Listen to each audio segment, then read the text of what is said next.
What is going on here, guys?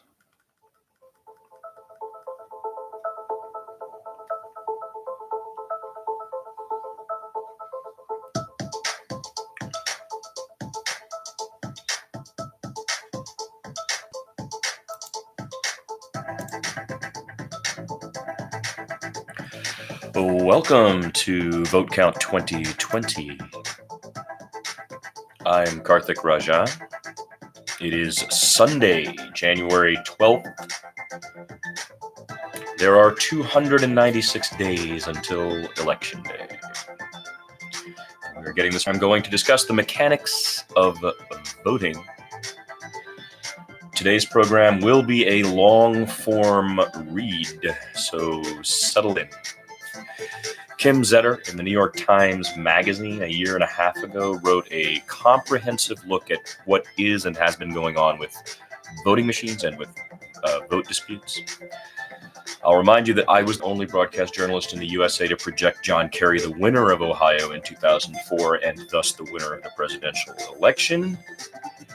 Well, Zetter gets into the nuts and bolts of that in this piece. So let's get into it. I'm going to leave the music running today throughout because I don't want to be dry, but I'll leave it at kind of a lower level, But I don't want to be reading dry. I feel like for these long form things, it can be a little tedious. So we're just going to leave that run. And if it becomes a problem, then we'll deal with it then. The Crisis of Election Security by Kim Zetter. This is from September 26th, 2018. This was in the New York Times Magazine. It's a full-length piece. It was mid-July 2016 when Neil Jenkins learned that someone had hacked the Illinois Board of Elections. Jenkins was a director in the Office of Cybersecurity and Communications at the Department of Homeland Security, the domestic agency with a congressional mandate to protect, quote, critical infrastructure.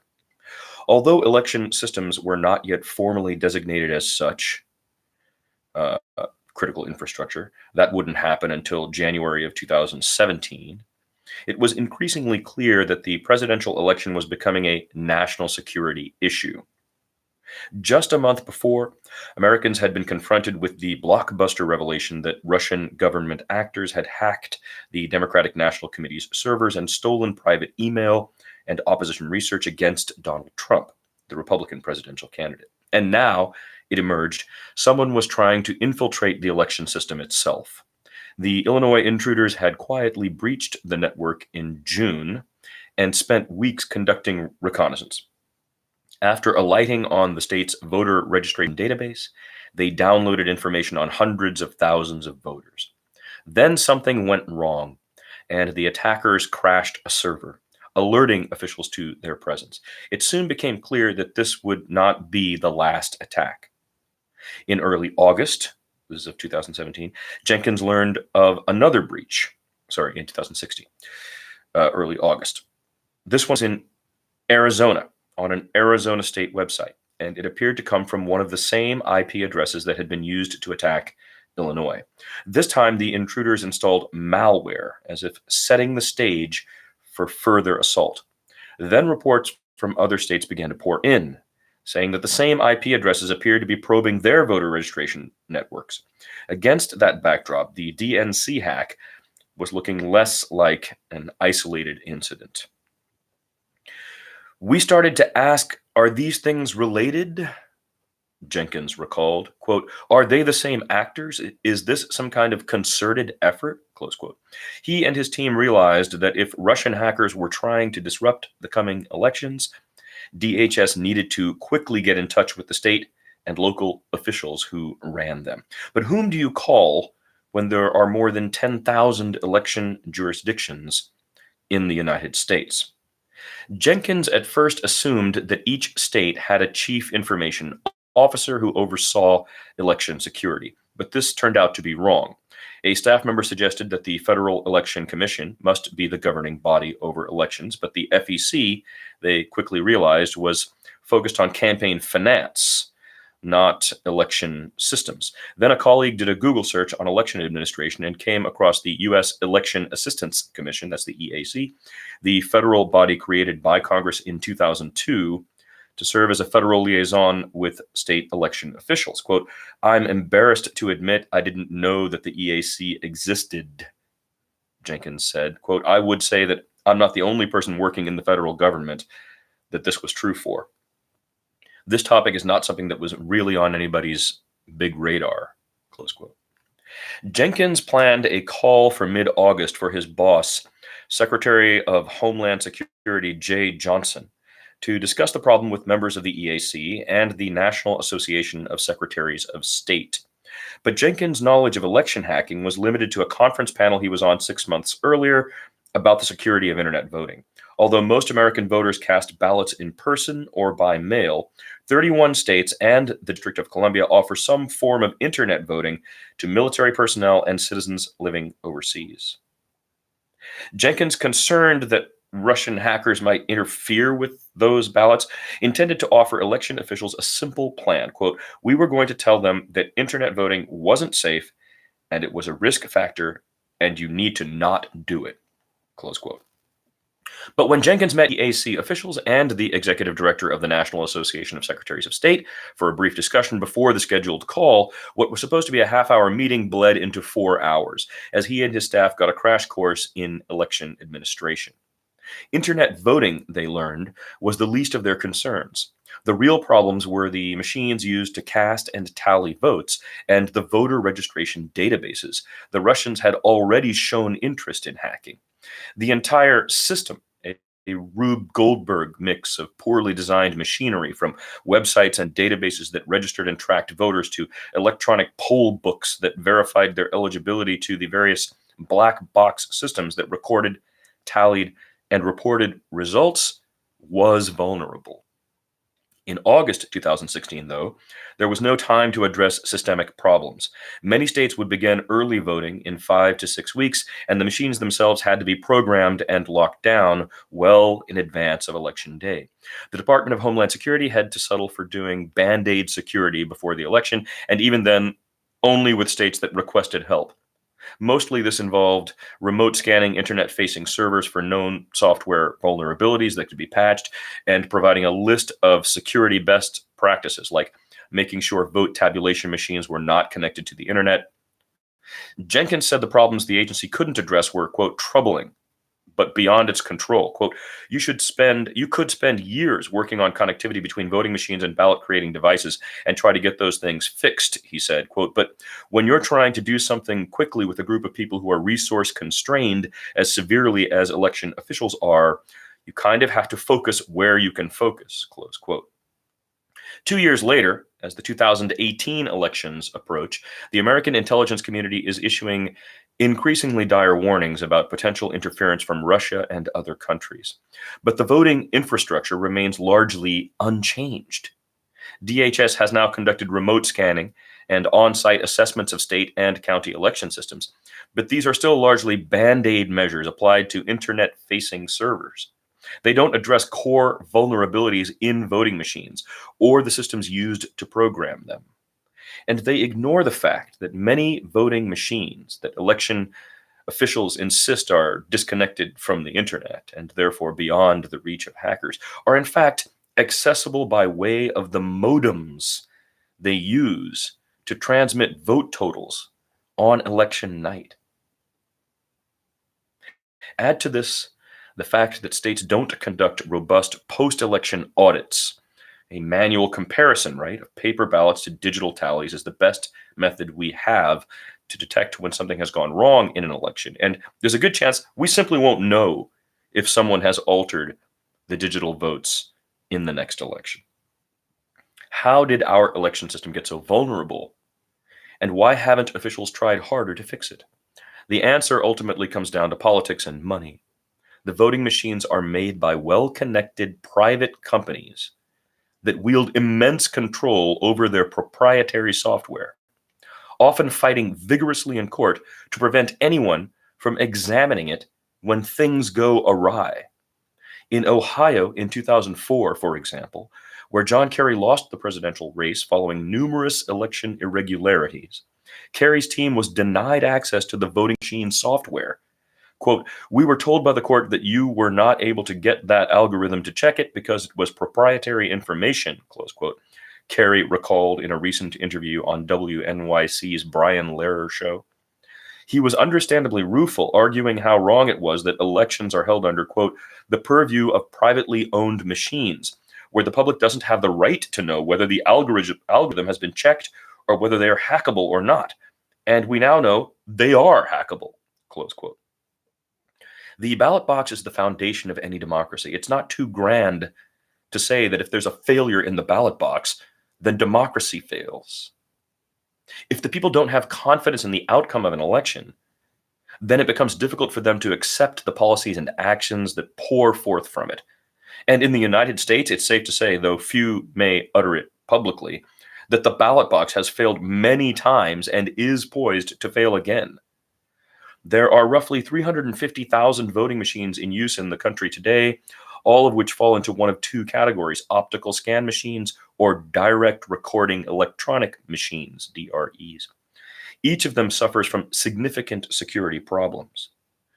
With optical scan machines, voters fill out paper ballots and feed them into a scanner, which stores a digital image of the ballot and records the votes on a removable memory card. The paper ballot, in theory, provides an audit trail that can be used to verify digital tallies. But not all states perform audits, and many that do simply run the paper ballots through a scanner a second time. Fewer than half the states do manual audits, and they typically examine ballots from randomly chosen precincts in a county instead of a percentage of ballots from all precincts. If the randomly chosen precincts aren't ones where hacking occurred or where machines fail to accurately record votes, an audit won't reveal anything. Nor will it always catch problems with early voting, overseas or absentee ballots, all of which are often scanned in county election offices, not in precincts. Direct recording electronic machines, or DREs, present even more auditing problems. Voters use touch screens or other input devices to make selections on digital-only ballots, and votes are stored electronically. Many DREs have printers that produce what's known as a voter verifiable paper audit trail, a scroll of paper behind a window that voters can review before casting their ballots.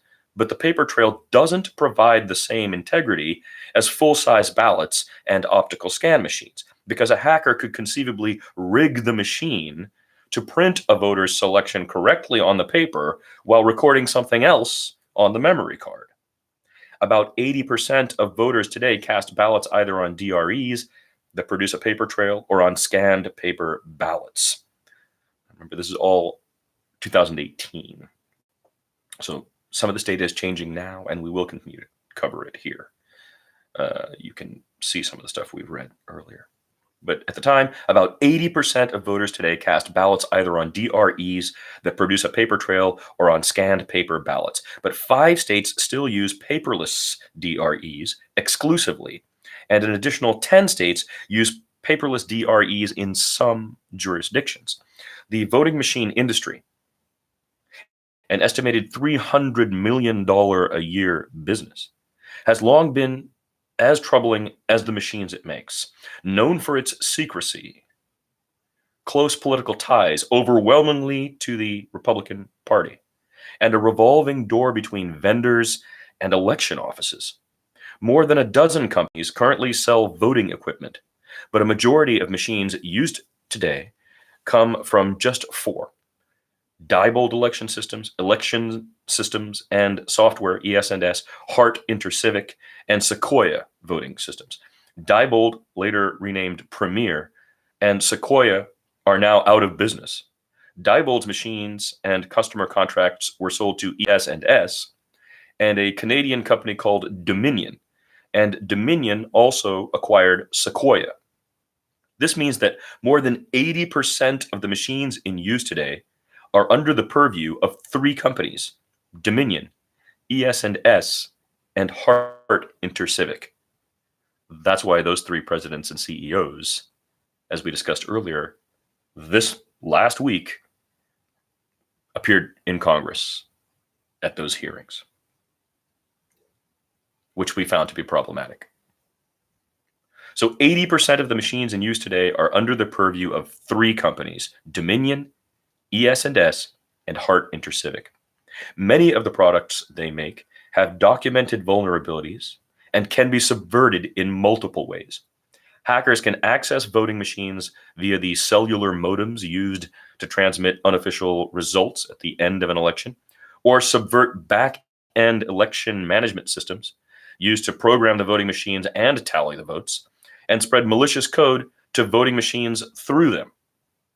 Attackers could design their code to bypass pre-election testing and kick in only at the end of an election or under specific conditions, say when a certain candidate appears to be losing, and erase itself afterward to avoid detection.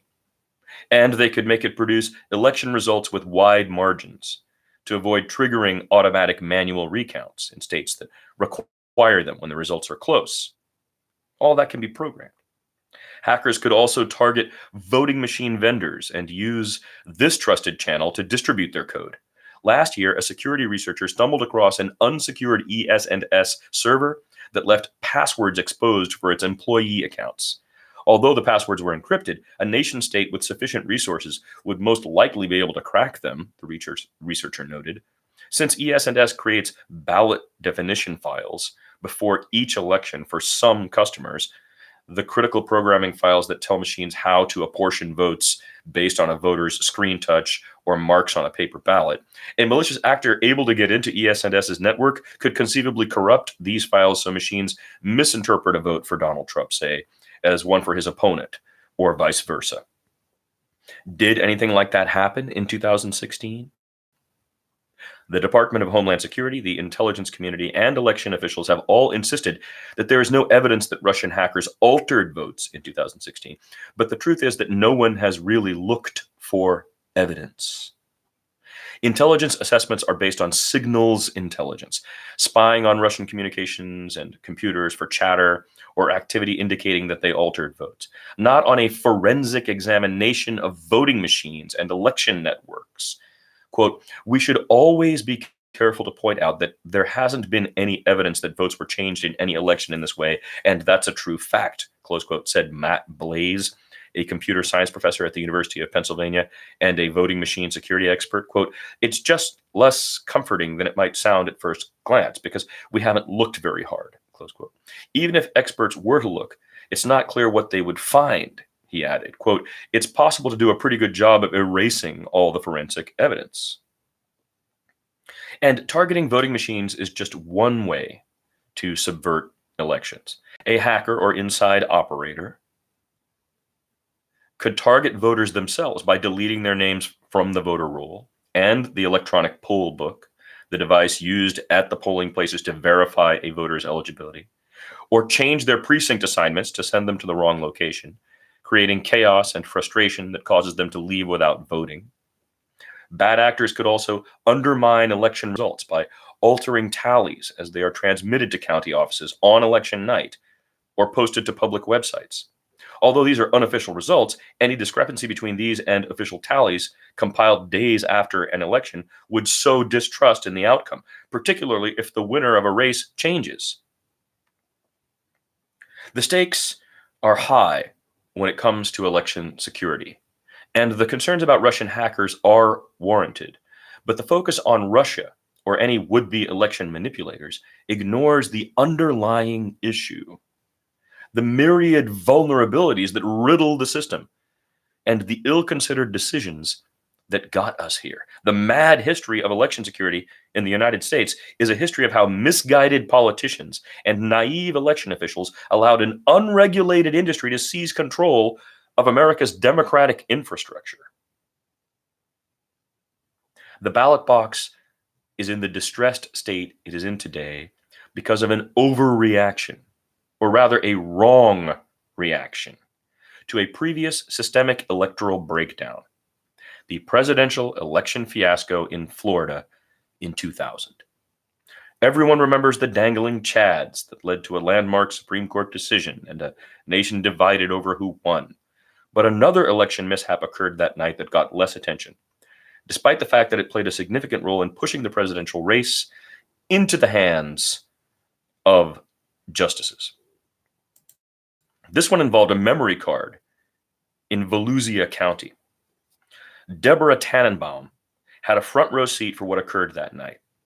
A Democratic Party field director in Florida, she refreshed her web browser frequently as returns came in from around the that county.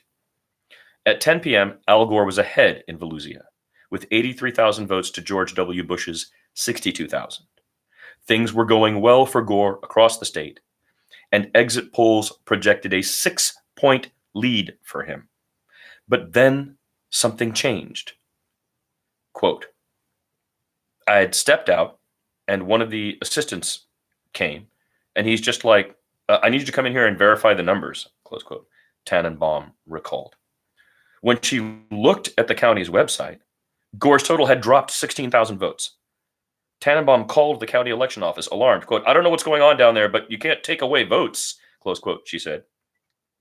The mysterious drop would later be traced to Precinct 216, a community center in DeLand, where Gore's total was showing negative 16,022 votes.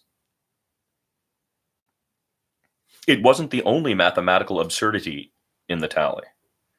A Socialist Workers' Party candidate named James Harris had 9,888 votes, but the DeLand precinct had only 585 registered voters, and only 219 of them cast ballots at the center that day. Unfortunately for Gore, reporters were focused on overall state returns and didn't notice the funny numbers. At 7:52 p.m., Voter News Service, a consortium of media outlets reporting election results, projected Gore the Florida winner based on exit polls. That was at 7:52 p.m. But when the Volusia County numbers changed at 10 p.m., and Brevard County subsequently posted results, inadvertently missing 4,000 votes for Gore, Bush shot into the lead. News outlets retracted their call for Gore and called the state for Bush. Gore was on his way to make a concession speech at 3 a.m. when he learned the numbers were wrong. Volusia officials blamed the mishap on a faulty memory card. The county used optical scan machines made by Global Election Systems, a Canadian company later acquired by Diebold and renamed Diebold Election Systems, which the county had used since 1996. So the previous federal election 4 years earlier. When the election ended, poll workers were supposed to transmit results to the county election office via modem, but the transmission failed. So a worker drove the memory card in, where officials inserted it directly into the election management system to tally results. Logs for that computer, however, showed 2 memory cards for Precinct 216 inserted, an hour apart. The vote totals went haywire after the second card was loaded. Beyond the mystery of the 2 cards, there was another problem with this explanation. A faulty memory card should produce an on-screen error message or cause a computer to lock up, not alter votes in one race while leaving others untouched. And what kind of faulty card deleted votes only for Gore while adding votes to other candidates? Ultimately, the phantom card was forgotten in the battle that ensued over dangling chads in other counties. Gore's team requested manual recounts in 4 counties, including Volusia, but a Supreme Court ruling on December 12th halted them. Though not before Volusia completed its recount. The manual tally of optical scan ballots in Precinct 216 gave Gore 193 votes, Bush 22, and Harris 0. Bush won Florida and, by extension, the presidency by just 537 votes. To this day, questions about the Volusia card remain unanswered. Internal emails from Global Election Systems later leaked to Bev Harris, an election integrity activist, show that the manufacturer itself remained unsure about what happened. When a Volusia County elections worker named Lana Hires requested an explanation from Global, the response was vague.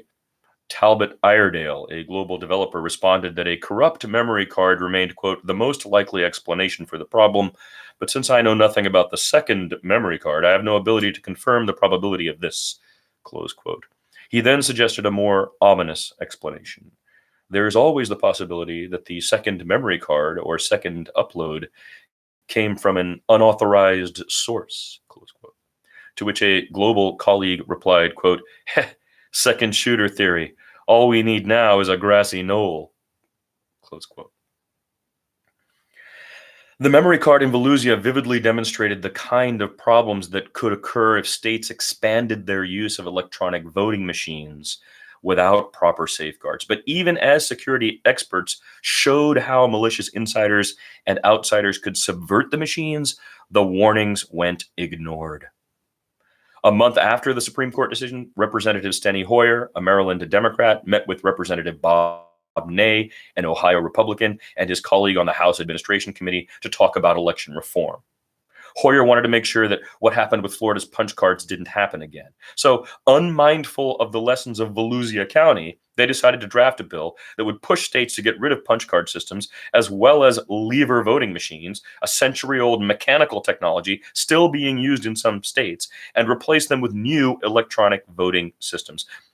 But beyond setting parameters to protect civil rights and prevent disenfranchisement, the federal government couldn't tell states how to run elections. So Hoyer and Ney devised a workaround: money. Their bill, the Help America Vote Act, or HAVA, offered states $3.9 billion to help administer federal elections and buy new voting equipment. The money came with a few conditions. States couldn't spend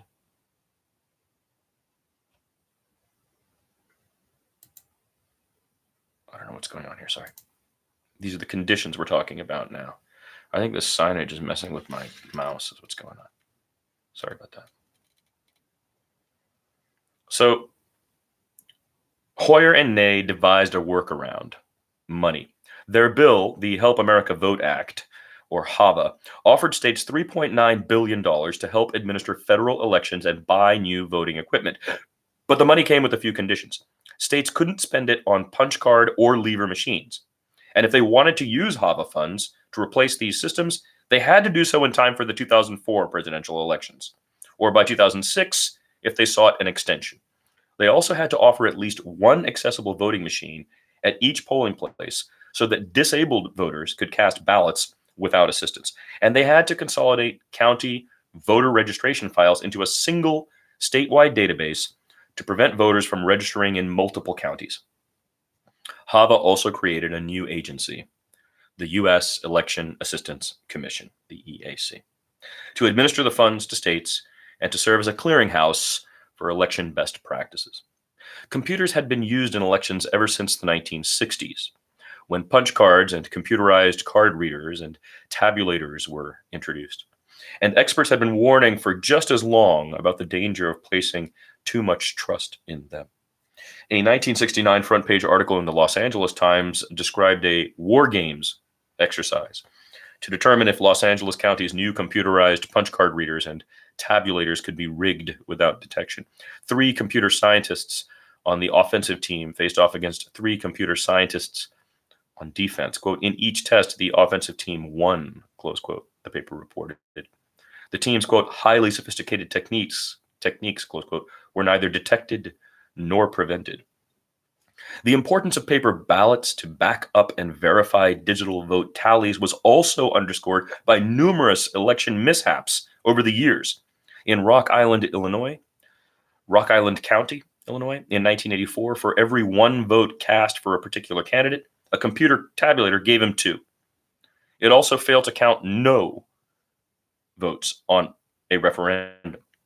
In Moline, Illinois, in 1985, a punch card reader elected the wrong candidate for city council by failing to properly count some votes. A recount flipped the race. Hoyer insists that the subject of security and paper trails didn't come up when lawmakers were developing HAVA. But Rebecca Mercury disputes this.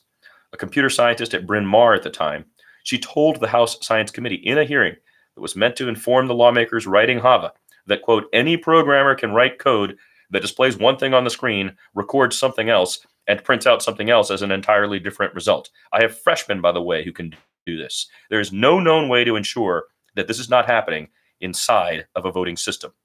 Close quote. The experts also recognized, even then, that voting machines wouldn't be secure if there weren't adequate standards for testing and certifying them.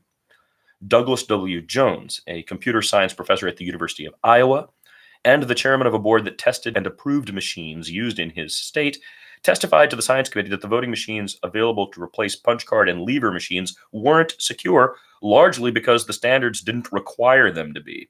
The standards were created in the 1980s when security was a nascent field and touchscreen DREs didn't exist.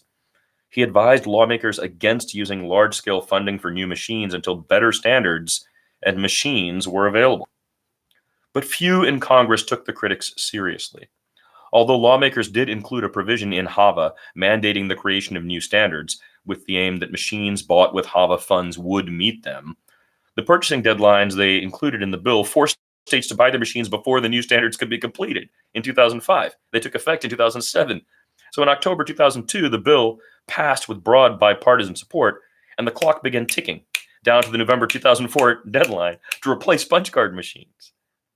And with that, the gold rush was on. As a small group of vendors with little security expertise began lining up to win billions of dollars of federal money. Most of that money ended up going to buy DREs. In 2000, just 9% of American voting precincts were using DREs. After HAVA passed, the proportion ballooned to 67%. The basic technology was not new.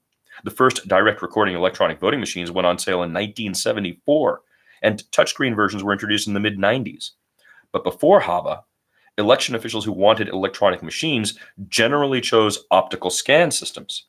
Each machine was more expensive, but you needed fewer per polling place because voters could fill out the ballots in simple booths and then quickly scan them. The new DRE machines did offer real advantages. With direct recording, counties no longer had to print hundreds of thousands of paper ballots or store them for 22 months after a federal election, as federal law required, and the machines could be adapted to voter needs by displaying digital ballots in multiple languages and font sizes. They also satisfied the accessibility requirement in HAVA, offering Braille keyboards, audio instruction, and other aids for physically impaired voters. Under HAVA, states had to purchase only one accessible machine per precinct and could provide optical scan systems for other voters. But some counties bought DREs exclusively, swayed in part by the National Federation of the Blind, which insisted that HAVA, in calling for, quote, uniform and non-discriminatory election technology, close quote, required states to provide identical equipment for all voters. This interpretation benefited vendors, of course, who were more than happy to sell counties their most expensive systems. In November of 2002, just days after Bush signed HAVA into law, Georgia underwent the nation's first major test of DREs. The state had signed a $54 million contract with Diebold to use its paperless DREs exclusively statewide. As the November midterm elections approached, the company scrambled to get the machines in place for one of the closest races for governor that Georgia had seen, between Governor Roy Barnes, a Democrat, and his Republican challenger, Sonny Perdue. Perdue won with just 51% of votes in a major upset. It was the first time in more than 130 years that a Republican became governor of Georgia.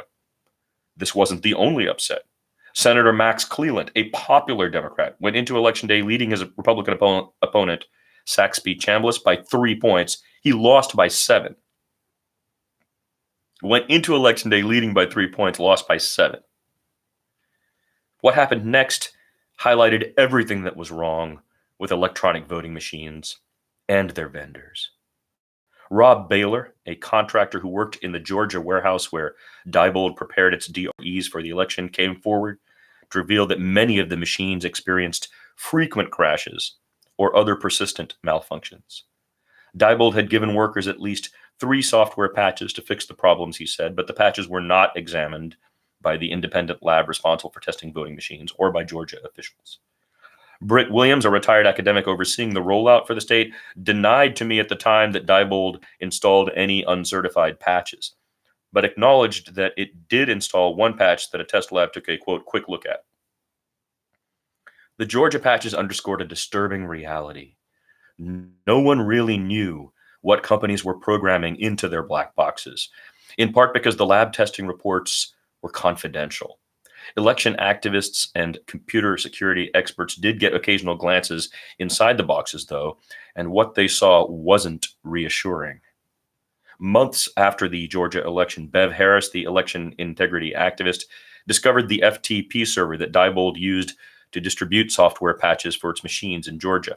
The server had been left unsecured, and Harris found about 40,000 files on it, including source code for Diebold's DREs.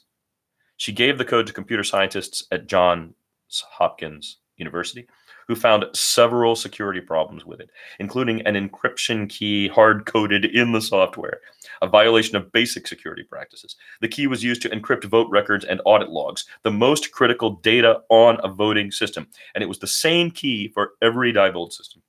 Anyone who accessed the source code on Diebold's unsecured server could find the key in the code. Over the next several years, reports commissioned by officials in California, Maryland, and Ohio found more problems with Diebold machines and similar issues with machines from other manufacturers. Problems with voting machines in elections were also making headlines. In 2002 in North Carolina, for example, DREs made by ES&S failed to record 436 entire ballots during early voting in Wake County, a failure the company attributed to a software bug. 2 years later in Jacksonville, North Carolina, a DRE made by Unilect lost more than 4,500 ballots, when its memory became full and stopped recording. It continued to let voters cast ballots, however, instead of locking up. The incidents that made headlines were disturbing enough, but the real concerns were the ones that weren't being caught. The problems with voting machines did not go entirely unnoticed on Capitol Hill. In May 2003, Representative Rush Holt, a New Jersey Democrat, introduced an amendment to HAVA that would require all voting machines to produce a voter verifiable paper trail and to mandate random manual audits.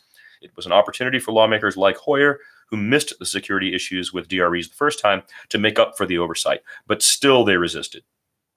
Hoyer told me, quote, "I didn't think Rush was correct," close quote, about paper trails. Hoyer and other lawmakers believed that the new voting systems were, quote, "in fact reliable and secure and user-friendly." Now, I think in retrospect, we were obviously wrong, because our premise was the machines were not subject to being hacked. And now we know, close quote. The troublesome 2004 presidential election in Ohio, in which Kerry was denied access to the voting software, provided a strong case for why paper and audits were necessary. A lot of Ohio counties still used punch cards, but some had adopted DREs and optical scan systems. For one precinct of Franklin County, which used DREs made by a company called Danaher Control, the election management system tallied 4,258 votes for Bush, though only 638 voters cast ballots. When officials pulled votes stored in the DRE, Bush's total was 365. In Mahoning County, voters using 25 DREs made by ES&S, 25 DREs, found that when they touched the screens to vote for John Kerry, the machines interpreted it as a vote for Bush. Not an uncommon problem when touchscreens are poorly calibrated. Undervoting, when a ballot shows no vote in a particular race, was also exceptionally high in the state of Ohio.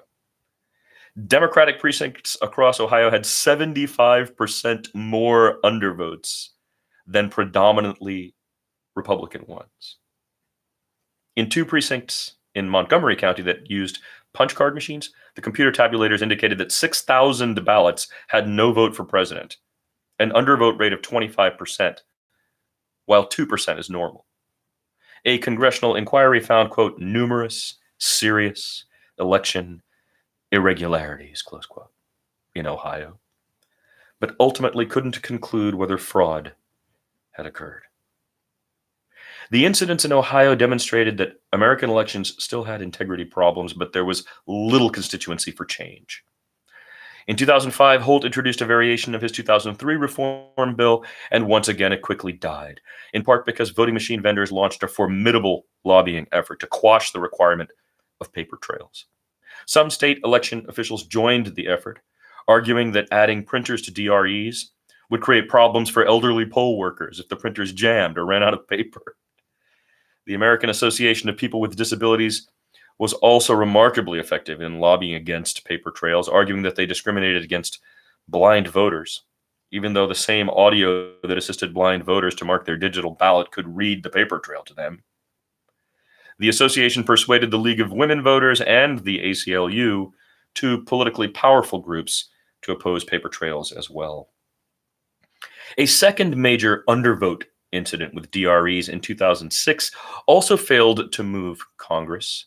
In Sarasota, Florida, more than 18,000 ballots cast on DREs made by ES&S showed no vote in the race for the 13th Congressional District.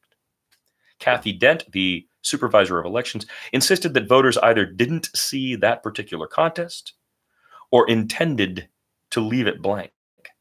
But documents I obtained through a public records request showed that poll workers in 19 precincts called her office on election day and during the primary months before it to pass along voter complaints about the machines. Many reported that when they tried to vote for Christine Jennings, a Democrat, the screen failed to register their touch. Jennings lost by fewer than 400 votes. The incident led Florida, the state whose punch card fiasco prompted the nationwide switch to the paperless DREs, to mandate the use of voter-marked paper ballots. But when Holt reintroduced his bill in Congress in 2007 and 2009 to do the same, he still couldn't get any interest. Despite this proliferation of voting machine problems, the industry was expanding its reach and control, even as it was concentrating its power into fewer hands. By 2010, ES&S was so big, it had bought Diebold's election division and controlled more than 70% of the market, that the Justice Department filed an antitrust suit and required it to sell off some of its assets. Many election officials, baffled by the new technology and unable to hire dedicated IT staff, purchased complete suites of election services from vendors, services that in some cases included programming ballot definition files for voting machines and assisting with tabulation. It became common to see voting machine employees or their local contractors in election offices before, during, and after elections, and in some cases, even working in election offices full-time. ES&S, for instance, even installed remote access software and modems on election management systems to gain remote access to them from its Nebraska headquarters to troubleshoot when things went wrong. And when things did go wrong with machines, it was often the vendor who investigated and supplied the explanation that was fed to the news media and to the public. The companies also expanded their reach into other parts of the elections process. Some states built their HAVA-mandated voter registration databases in-house, but some outsourced this to Diebold and ES&S, the companies that made their voting machines, as well as to other firms. And once these centralized databases were in place, the vendors saw an opportunity for another revenue stream. They persuaded states to replace paper poll books, the lists poll workers use to verify that voters are registered, with electronic poll books that could sync with the statewide databases. The software on these devices didn't have to undergo testing and certification in the way voting machines do, and there were inevitable problems. In 2006 in Denver, Sequoia electronic poll books crashed extensively, creating long lines for an estimated 20,000 people who left without voting. In 2008 in Georgia, Diebold electronic poll books caused delays lasting more than 2 hours. Over the years, as election officials became more comfortable with their voting equipment, many jurisdictions who gave control to vendors gradually took it back, but there are still districts where vendors and contractors are involved in every phase of elections, from writing the software that registers voters and determines their eligibility to cast ballots, to programming machines and to counting the votes. And it's not clear to what degree, if any, they're subject to oversight.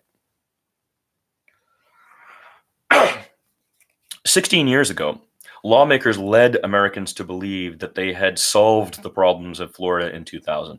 But the 2016 election made it clear that the problems simply shifted from one technology to another. Once again, lawmakers are proposing fixes that they say will help address the current state of elections. And once again, those proposals fall short. Legislators have introduced several bills that propose to bolster security, in part by mandating paper trails and manual audits. But only one of them, the Secure Elections Act, has advanced, and in the process, it has been significantly watered down. This is again from 2018, okay? In August of 2018, Republican lawmakers weakened the bill by allowing officials performing audits to rely on the digital images of paper ballots stored in optical scan machines, images that can be manipulated by hackers and others, security experts say. This year, this is again in 2018, Congress appropriated $380 million to states to pay for security upgrades and replace some of the machines that were bought with HAVA funds more than a decade ago, in the belief that this will make elections more secure. But the new machines have the same problems as the ones they will replace. All machines on the market today were tested and certified to the standards HAVA put into effect in 2007, and technology has evolved considerably in the last decade. The Election Assistance Commission, the EAC, and its Technical Guidelines Committee are completing new standards, but it will be at least another 2 years before any machine will be tested and certified to them. And this was written in 2018, so it's not going to be till around now. And that's what we'll be covering and are starting to cover. This, again, is a primer written in 2018 by Kim Zetter. Even those standards will almost certainly be inadequate. They will, for instance, most likely continue to exempt commercial off-the-shelf components from testing. If a vendor uses the Windows operating system or a commercial modem in its machines and asserts that it hasn't altered them, the labs don't look at those components. And they probably won't require labs to do penetration testing to see if they can hack voting systems, one of the most effective ways to measure the security of a voting system. Quote, "These companies have seized a central role in our democracy," close quote, said Senator Ron Wyden, an Oregon Democrat who is one of a small group of lawmakers who have shown a willingness to demand more transparency from the vendors. Quote, "But rather than recognizing that cybersecurity needs to be their top priority, they treat it as a public relations problem that can be dismissed with spin," close quote. The valuable work of testing system security has been taken up voluntarily by security researchers like the Finnish computer programmer Harri Hursti, J. Alex Halderman of the University of Michigan, and the participants at the recent DEF CON voting machine hacking village. But the researchers face hostility and sometimes even legal threats from vendors who want to prevent them from finding and exposing problems with the machines. Before the DEF CON event this year, that was in 2018 again, which received unprecedented support and interest from election officials, ES&S and other vendors sent comments to the United States Copyright Office expressing opposition to a proposed exemption to the Digital Millennium Copyright Act, DMCA, that would expand the rights of researchers to reverse engineer election software. So ES&S and other vendors expressed opposition, right, to the Copyright Office. This is that proprietary question that we keep talking about. They are claiming that they own the votes in a way, right, and how it's happening. Even now, when the country is desperate to prevent Russian hackers from interfering with future elections, the company is more focused on asserting proprietary control over its systems than on working with communities of researchers who want to secure them. In addition to the comments it sent the Copyright Office, it also sent a vaguely threatening letter to its own customers, warning them against helping researchers by providing them with voting machine software to examine. In that letter, ES&S reminded election officials of an essential fact. The American people don't own the software that now sits at the heart of their democracy. They just lease it.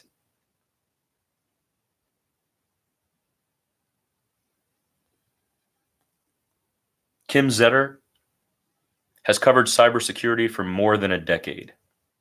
She is the author of Countdown to Zero Day, Stuxnet, and the launch of the world's first digital weapon. A version of this article appeared in print on September 30th of 2018 in the New York Times Magazine. And here, as we launch Vote Count 2020, we're using it as a primer for many of the things we'll be discussing here this year. I'm Karthik Rajan. Thank you for joining me.